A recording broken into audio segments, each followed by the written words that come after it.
Good morning, wet shavers, coffee lovers, and podcast listeners everywhere. It's Mark with Georgetoon.com. It's time for another second cup. So grab a cup of coffee, kick back, relax, put in those earbuds, adjust that speaker volume, and let's talk some wet shaving and a few other things in podcast form. What is Second Cup? Second Cup is a podcast that will give you some additional information that didn't make the Monday morning mailbag deadline. This might be something that is time sensitive. For instance, a sale that could be ending before the next Monday morning mailbag airs, or a piece of late breaking information that viewers have passed along that is equally time sensitive, or something else regarding the wet shaving world that needs to be broadcast in a timely fashion.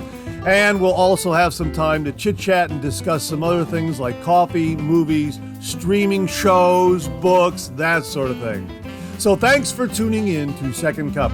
And I hope you subscribe to the podcast, where you can also find episodes of the Monday Morning Mailbag in podcast form. I hope you're enjoying a cup of coffee with me. We'll get the show underway in just a moment. Thanks for joining me.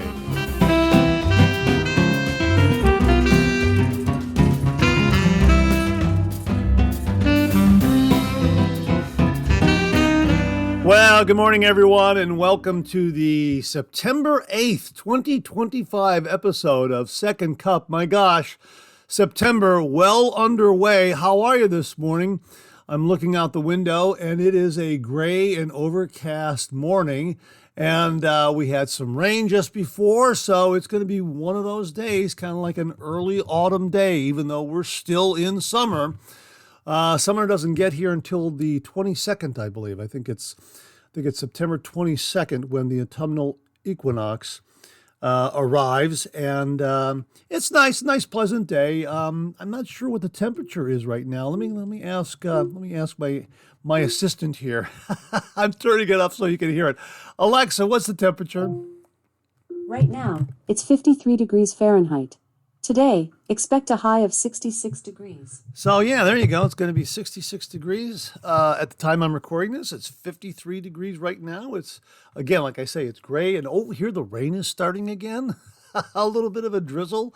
But yeah, all in all, a really nice morning to just kind of kick back, have a cup of coffee, and just have a little bit of conversation. And thanks so much for tuning in. I hope you're enjoying a cup of coffee with me this morning. I have got McDaniel's coffee, their donut shop current cups. This is a great bargain coffee that I get at Save-A-Lot. We're using that again this morning. Boy, oh boy, wasn't that Shave Masters coffee great on the Monday Morning Mailbag this morning? If you missed that, check that out this morning. And I'm using my Kellogg's Cereal City coffee mug. Hang on, let me get a sip here. Hang on 1 minute. Oh, that is that is wonderful. Now, I'm so glad to be with you because as I was getting ready to record the show and go through some of my show notes and things I was going to talk about and catch up on, my system just all of a sudden it just started to just. It was like I was having a I don't want to say a meltdown. Things got really jittery on the screen. And I couldn't close windows, and I couldn't open up documents. And matter of fact, the document that I have in Google Docs, where I have all my show notes, just started adding blank pages. Like 50 blank pages got added, and I didn't know what was going on. So I had to kind of close that down, and then close down the program that I used to record the show. And then I tried to start my browser again, and I got a message saying, hey, your Edge browser is all updated. And it started showing me the new features. And I think that's what was happening. It was updating in the background. And because I was using Google applications in an Edge browser, Edge browsers by Microsoft, and Google is Google. Well, sometimes there might be a little bit of a fight there. Sometimes, Google wants you to use their browser, Chrome. And every once in a while, I'll get an alert from Google saying, hey, you're using Google Photos or Google Documents in this Edge browser. You'll have a better experience using the Chrome browser. Would you like to switch? And I always say, no, thank you, because I like a lot of the features in the Edge browser. Now, I do use the Chrome browser, And I kind of switch between the two, but the majority of my use for creating content is done in the Edge browser. It just has some tools that allow me to grab text and images and that sort of thing much more quickly and easily than the Chrome browser. If the Chrome browser ever introduces features like that, well, then you know what? I'll probably move back to the Chrome browser. But I use both of them, but the majority of my use is the Edge browser. So I think that's what was going on. It was updating in the background. And because it's a Microsoft product and I'm using a Windows system, that's where I think the snafu occurred. It just kind of, anything else that was open in the background was kind of in the way of the update. I think that's what was going on. But we're back up and running, and I'm happy to be with you. How are you this morning? I hope you had a great weekend. Saturday night was a great time for me. I went to a really nice event, a cookout, and there was a live band playing. And I had a really nice conversation with some friends, Andy and Heather Hetchler. That was really wonderful. I got some really, really great, helpful information from both of them. Heather teaches public speaking at a community college, and I believe that's where she teaches it. And she was commenting on my YouTube channel and sharing with me a lot of great technology and apps that are out there to improve the workflow of a YouTube channel or a podcast. And that was very, very helpful. So I want to say thanks to Andy and Heather very, very much for some great, great information last night, which brings me to this point. If you're considering starting a YouTube channel or an audio podcast of any kind, and you're trying to figure out where to start, hey, feel free to drop me a line at mondaymailbag@gmail.com, and I'll share with you some of the programs that I use to create my content. Be more than happy to give you that information. And again, a big thanks to Heather for sharing with me some terrific apps that will help streamline my workflow and help me get some of these tasks done a little more quickly. Really do appreciate that. And if you've ever been curious, I use Audacity to record this podcast. It's an open source program. It's free to download. I believe they make it for all platforms, Linux, Windows, and Mac. So if you're looking for an audio editing program that will allow you to create a podcast very easily, check out Audacity. However, if you have an Apple system, if you have an Apple laptop or an Apple desktop, and I don't really run Apple, but from what I've seen, it looks like they've got a lot of great video and audio editing tools already built into those systems. So if you're running Apple, you're probably all set. You're probably ahead of the curve with a lot of great programs to help you create audio and video content. So correct me if I'm wrong, drop me a line, let me know if you're an Apple user, if you have those kinds of things on your systems like iMovie and I don't know what else they would have, iRecord or I'm not entirely sure. But again, if you're thinking about starting a podcast or a YouTube channel, feel free to drop me a line at mondaymailbag@gmail.com and I'll be happy to share with what I have learned over the years in doing this. It's been a lot of fun and I have gotten a lot of great help from some very, very nice people out there, viewers and friends and neighbors and that sort of thing. So I'd be more than happy to tell you how I went about it, and hopefully you'll find the information helpful. And I'm still learning every day on how to put together audio podcasts and YouTube channel content and that sort of thing. It's a perpetual learning curve, and it's a lot of fun. So great to be with you this morning. I hope you're enjoying a cup of coffee with me. We'll get the show underway in just a moment, but first, let's pay a few bills. Well, we mentioned it on this morning's Monday Morning Mailbag. Atomic Pumpkin is back. Yeah, I wanted to go a little more in depth on it this morning with you. And as they write here, Atomic Pumpkin is back, a festive epic fall bay rum Boom! This coming fall season's the OG festive bay rum is here. Now, by OG, they mean authentic, respected, legendary, and Atomic Pumpkin is all of that. Step up your scent game this season. Embrace the boldness of Atomic Pumpkin Bay Rum. Let's be honest, smelling like a latte is so last decade.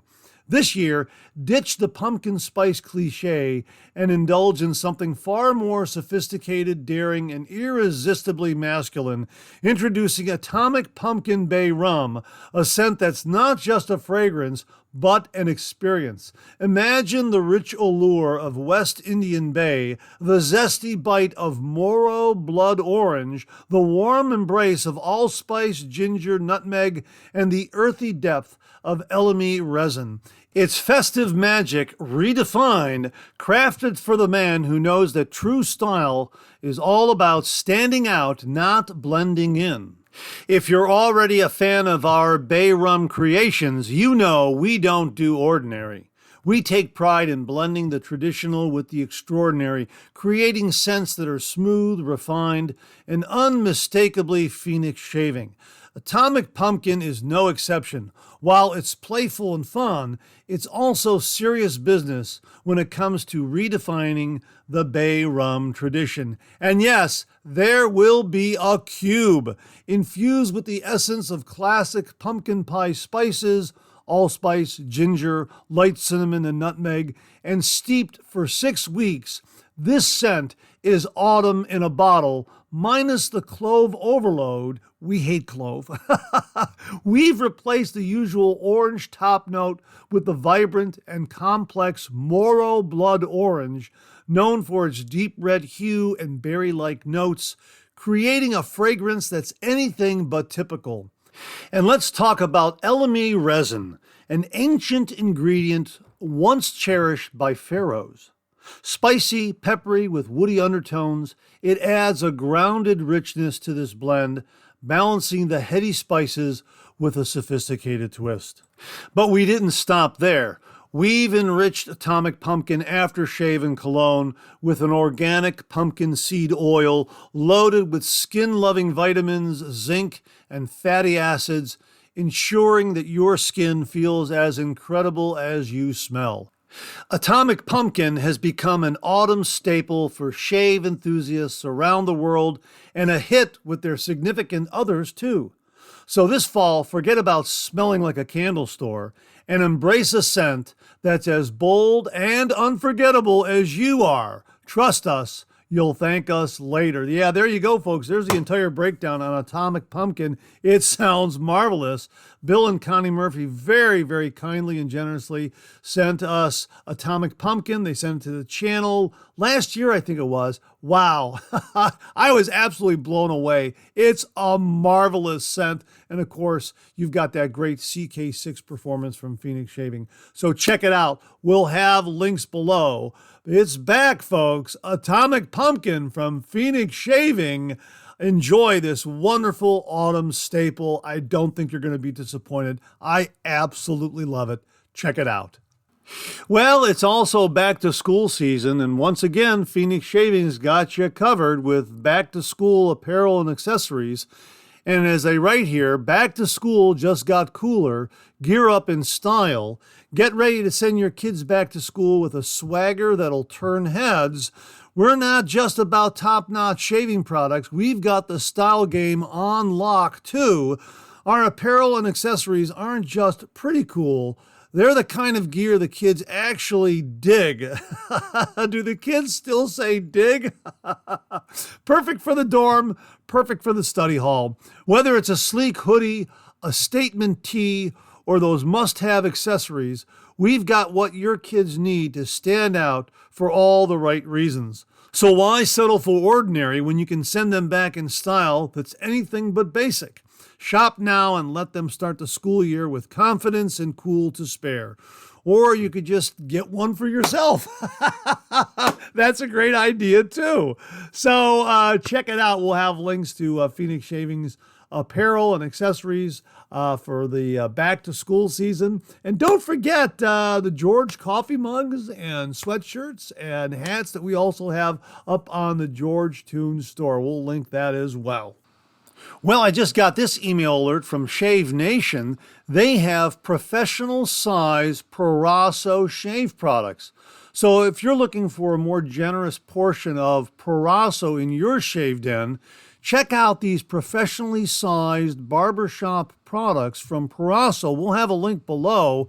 Again, these are more than what you would get from, say, Amazon or some of the other online sellers. For instance, they have Purasso Large Green Aftershave Lotion, 400 milliliters. That's like 14, 15 ounces. How about that? They've got Purasso Large Shaving Cream in a tube, again, for the professional barber, 500 milliliters. That's about 17 ounces. How about that? So they have an entire page here of the larger professional products sized for the barbershop. And if you want some of those in your shave den, check out this page from Shave Nation. Purasso professional sized products with a more generous portion of all that Purasso goodness. We'll have a link below. Now, before I get out of here, I'm going to recommend a movie to you. I happened to see this recently. It's called Sorcerer. It's from 1977. It stars Roy Scheider and was directed by William Friedkin. Let me say right now that I really enjoyed this movie. And when it was originally released in theaters, it bombed. And I guess everyone, all these years later, scratching their heads trying to figure out why it bombed. Well, it opened opposite another summertime blockbuster known as Star Wars. People went to see Star Wars 3, 4, 7, 8 times, and any other movie just did not have a chance in getting some screen time. So perhaps the studio felt that, gee whiz, with Star Wars out there, why put any more money into promoting our film? It's just not going to make any money. So it lost money, it bombed, and now all these years later, people are coming back to it and rediscovering it. It really is terrific. As Wikipedia says, Sorcerer is a 1977 American action drama thriller film produced and directed by William Friedkin and starring Roy Scheider, Bruno Kremer, Francisco Rabal, and Amadou. Many consider it to be a remake of the 1953 film The Wages of Fear, although Friedkin disagreed with this assessment. The film depicts 4 outcasts from varied backgrounds living in a Central American village assigned to transport 2 trucks loaded with aged, poorly kept dynamite that is sweating its dangerous basic ingredient, nitroglycerin. The film received generally negative reviews upon its initial release and became a box office bomb. Its domestic and worldwide gross of $5.9 million and $9 million respectively did not recoup its costs. Many critics, as well as Friedkin himself, attributed the film's commercial failure to its release at roughly the same time as Star Wars, which instantly became a pop culture phenomenon. However, the film has enjoyed a significant critical reappraisal in the decades following, with some critics lauding it as an overlooked masterpiece. It really is a terrific movie. I really, really enjoyed it. The title makes no sense. You hear sorcerer and you're thinking Harry Potter, wizards, warlocks, witches, that sort of thing, fantasy. It's not. The first part of the movie concerns itself with introducing you to the 4 outcasts and how they became outcasts and ended up in this Central American village. And the second part of the movie deals with this transportation of this very, very volatile dynamite nitroglycerin mixture and why they have to transport it and that sort of thing. And you look at this movie, made in 1977, no digital effects at all, right? And you look at some of these scenes and think to yourself, how the heck did they do this? It really is amazing. And there's a lot of suspense. There's action. It is rated R, I believe. So there is going to be some blood. There is some language. There is some violence there. But all in all, a really, really terrific movie. But just be aware, there is some graphic violence there. Maybe it's tame by today's standards. Just know that it is there. So it is a movie that is rated R. You know what? I'll double check that for you right now. Well, how about that? I'm wrong. I just checked. This movie is rated PG. I'm surprised. When I watched it, I thought it was an R-rated movie. Now, here's what Copilot AI has to say about that rating. About the MPAA rating for Sorcerer 1977, starring Roy Scheider. Despite its intense suspense and gritty atmosphere, the film was rated PG at the time of its release. That might seem surprising today given the film's bleak tone, violence, and psychological tension. But remember, the PG rating in the 1970s covered a much wider range of content than it does now. This was before the PG-13 rating was introduced in 1984. How about that? So it is PG. I detected a little bit of language, a few foul words there that was kind of surprising, and some violence. Yeah, some blood and violence there. But really, it's just a really terrific movie. It's a change of pace, and it's unlike anything you've ever seen before. It really is terrific. It keeps you on the edge of your seat. You're looking at these four men going through this harrowing adventure, trying to make this delivery, and it had me on the edge of my seat. It had me rooting for a few of them. It had some twists and turns, and some action, suspense, and I don't want to tell you anymore. You have to see it, and of course there is this main set piece that this movie is famous for, and that's why I watched it, thinking that's probably going to be the only thing that is going to be the standout. Yeah, it was a standout, but the rest of the movie was just as good. So check it out, from 1977, Sorcerer, directed by William Friedkin and starring Roy Scheider of Jaws fame. And it's a really terrific movie, very, very entertaining, and so glad that it's being rediscovered. Once again, from 1977, Sorcerer, starring Roy Scheider, directed by William Friedkin. And that wraps up another Second Cup. Thanks so much for tuning in again. I really do appreciate it. I sure hope you enjoyed today's show. If you did, please share, please subscribe, and pass it along to a fellow wet shaver or friend. My thanks to everyone who commented and contributed to today's show, and I mean this sincerely. Without you, this microphone would be silent. If Second Cup or the Monday Morning Mailbag aren't showing up in your regular podcast feed, please drop me a line at mondaymailbag@gmail.com, and we'll try to get it all sorted out. So again, thank you all very much. I look forward to getting together with you again on these podcast airwaves. Until then, enjoy the day, enjoy your shave, and enjoy that Second Cup.